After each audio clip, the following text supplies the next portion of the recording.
I'm back, and with a broken arm no less. It's a ridiculous story, one that I've told literally 1,000 times, because I can't walk 5 meters without somebody asking me, what have you done? What's going on here? And every fucking time, because I'm a nice guy, I muster up the enthusiasm and put on a smiling face and tell them how I smashed the bones in my arm. Silly bastard. And I'm done. I'm done. So here's the short version for you guys. I crashed a golf buggy through a fence, and in an attempt to dive out of the crashing golf buggy in what I envision to be a Jason Bourne style tuck and roll situation, actually turned out to be me slapping the floor like a piece of uncooked, cold, wet beef slapping a granite work surface. So now I can't fucking do anything. My wife has to put my socks on for me in the morning. I have to wipe my ass with my left hand, which I can only describe as being like playing Micro Machines for the first time. If you know, you know. And worst of all, I'm really fucking struggling to play video games. Anything with a mouse and keyboard is completely out of the question, which is really fucking annoying, because I've been tanning the Quake remakes and also Splitgate recently, and now I just can't. I figured out the games that I can play are like simulations or turn-based RPGs, so I've been playing Stardew Valley and Final Fantasy X, but mostly I've been laying on my bed like a lump of mashed potato, eating snacks, watching Disney Plus, and sliding into a deep depression. I've said it before and I'll say it again. What do people who don't play video games do? They probably lead a healthy and active lifestyle. I'm just bored all the time. Anyway, on Thursday night, after a whole summer of nothing, Sony finally caved in and gave us a PlayStation Showcase, which, as I do with all of these things, I streamed over on my Twitch, and that's usually where I leave it, but this one was particularly good, and I thought this one warranted a video on the YouTube where we unpack it, talk about what we're excited for, what's to come, what looked cool, and what didn't. This was far and away the best video game showcase in a while, so let's just dive in and take a look at the PlayStation Showcase for September 2021.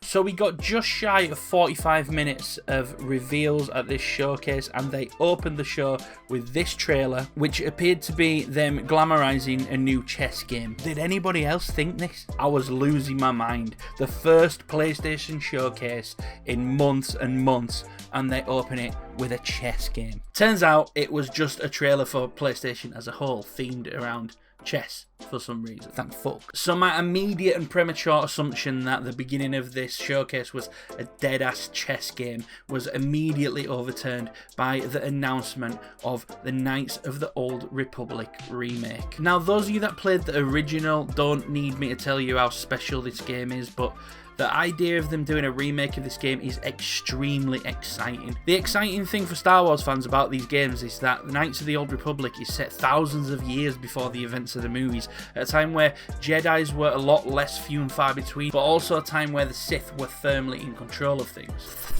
It's a fucking awesome RPG, well worthy of the remake treatment. Next up, we saw Project Eve, and this looks good. Very good. You know, it was nice to see something completely new being revealed. Whenever we see AAA looking games be announced these days, it's usually either a sequel or a remaster or a remake of something that's already established. I'm not saying we never get new IPs, but the gaming world has a lot of great IPs right now, and creating something that's already tied to something established is always a much easier route to take than doing something completely new or fresh. I do have one worry about this game though, and that's looking at the developer. They don't really seem to have made anything of this quality before. They've made a mobile game series in the past called Destiny Child. Somebody at the studio really likes big jiggly anime girls. Who doesn't?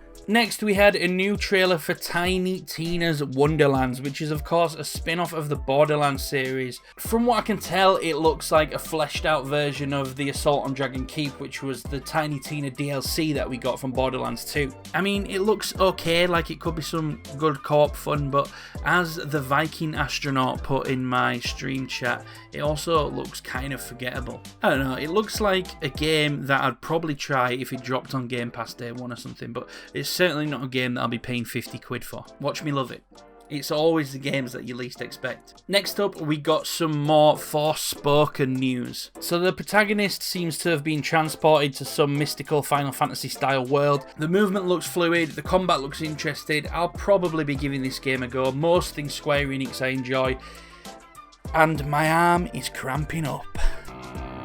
Coming in spring 2022, but since we are in delay apocalypse and they haven't given us a firm date, I'd be happy to be playing this game at the end of summer 2022. Rainbow Six Extraction, because the world is just crying out for another squad-based zombie/alien shooter. I mean, it doesn't look bad, it just looks the same.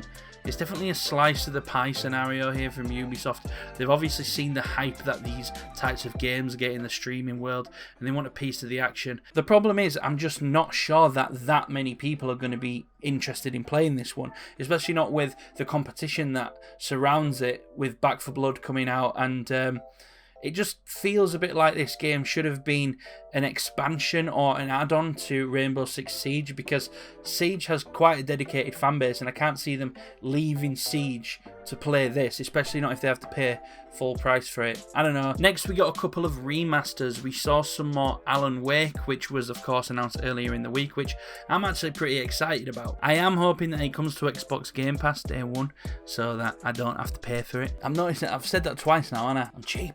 What can I say? Anyway, then we got GTA 5, Rockstar's version of Skyrim, their game that spans across 3 generations. Now, don't get me wrong, it's literally one of the greatest games ever made. I have no shame in saying that. It's an absolutely fantastic game. What they've done with the online stuff is awesome, and how much they've supported that, but also the single player campaign is just brilliant. It's brilliant storytelling, brilliant missions, extremely memorable. It's just a fantastic game. The thing is, if you play video games and you don't own Grand Theft Auto 5 in some form at this stage, I have no words. And realistically, how many of these people are going to pay for it on the PS5? Especially when the PS4 version works on the PS5. Runs fine, looks brilliant. Oh, you want GTA 6? How about some more GTA 5?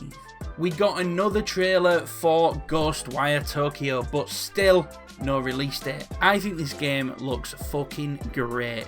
I'm very excited for it. It's the same team that made The Evil Within 1 and 2, a team headed by executive producer Shinji Mikami, who's obviously famous for his work on the early Resident Evil games, particularly Resident Evil 4. Ghostwire Tokyo seems to have taken a different route with this first-person, almost magic-style looking combat. It looks to be a lot more action-based, yet still super creepy, so I'm definitely excited to give this one a go. I think Shinji Mikami is one of those producers who I'll just be intrigued and interested in whatever he makes now, kind of like Hideo Kojima, because Resident Evil 4 was such a monumental part of gaming history and just did so much for that franchise, kind of like what Hideo did with the Metal Gear franchise.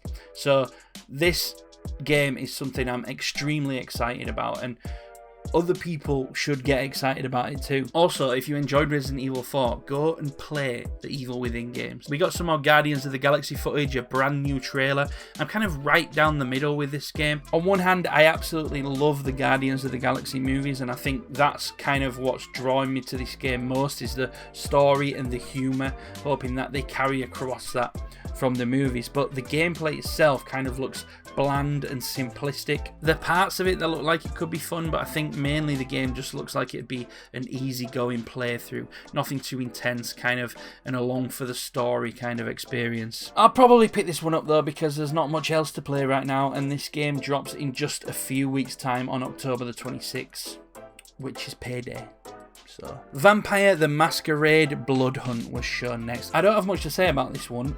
It basically looks like a vampire battle royale, and it's actually in early access and free to play over on Steam right now. So if you want to know if it's any good, just go find out. Deathloop again, another trailer. This game is literally out in like 2 days, maybe even tomorrow.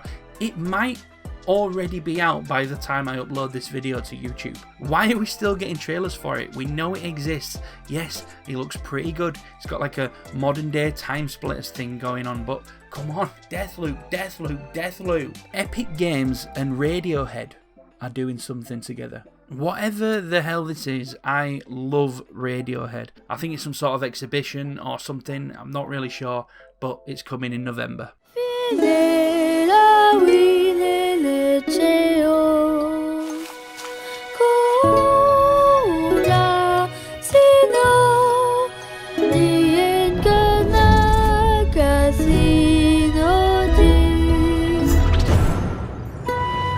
Moana 3D. Do you know what? I shouldn't be too hard on these games because these are the kind of games that you play when you have a broken arm. Uncharted 4 and Uncharted Lost Legacy remastered for the PlayStation 5 and the PC. So if you don't own a PlayStation and you've never played these games, this is great news for PC owners who will now be able to play 2 amazing adventures, especially in Uncharted 4, one of the greatest adventure games there is. I'm not going to be paying 60 quid for it. I'm not going to pay that money just to replay a game I've already played on the PS5.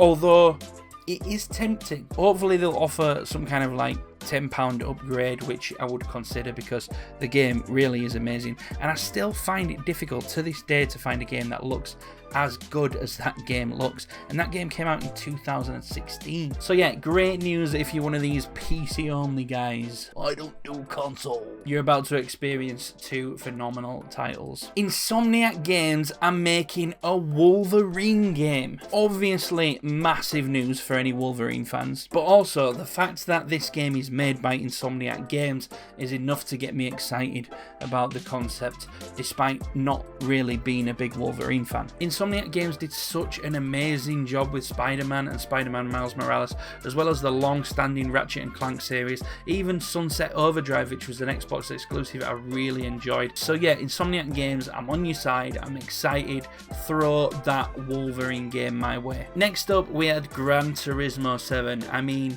how is this game not out yet? It's ridiculous at this point. It's a racing game, guys. A driving sim. Anyway, we got this weird trailer with some completely ill-fitting gothic music over the top of it and just more visuals of great reflections from shiny car bonnets. Just get the fucking thing out now. And the worst part, still no release date. Jeez.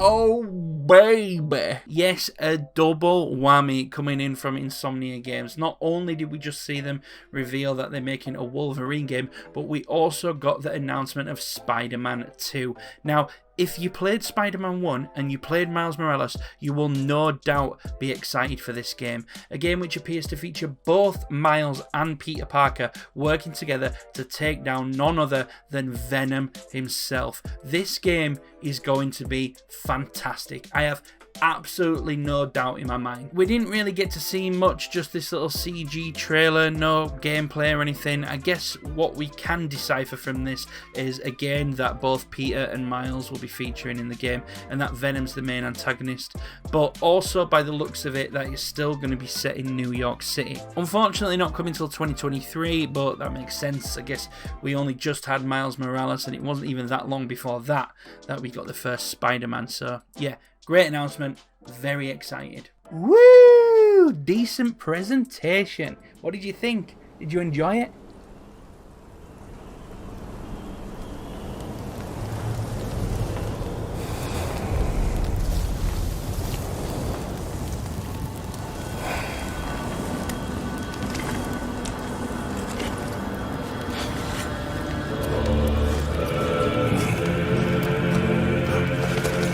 Just when I thought this was over, just when I was ready to say, okay, cool, that was a decent presentation, Santa Monica Studios steamrolling and send this one into the stratosphere with the very first look at God of War Ragnarok.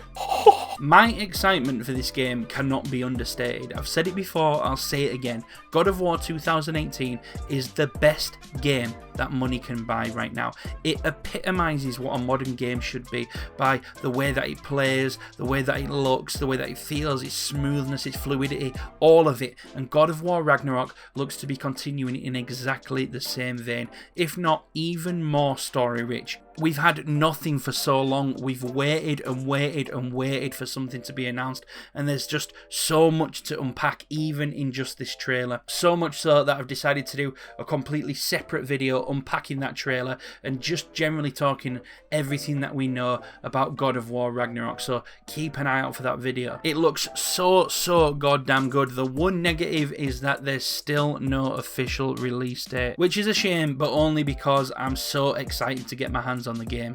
What a fucking epic way to close out what has been the best PlayStation Showcase in some time. Scratch that, the best video game showcase in some time. Sony, you are absolutely killing it. If only you could find a way to get PlayStation 5s into the hands of your consumers. Anyway, if you enjoyed the video, please leave a like on it. If you're new here, please consider subscribing and keep an eye out for that God of War Ragnarok video. We're going to take a deep dive into that trailer, see what information we can pull out of it, talk everything that we know about God of War Ragnarok. I'm sorry that it's taken me a little longer to churn out videos at the moment. It's just been hella busy couple of months and I've only got one arm. It's difficult. So just bear with me and thanks for watching. And I'll see you in the next one.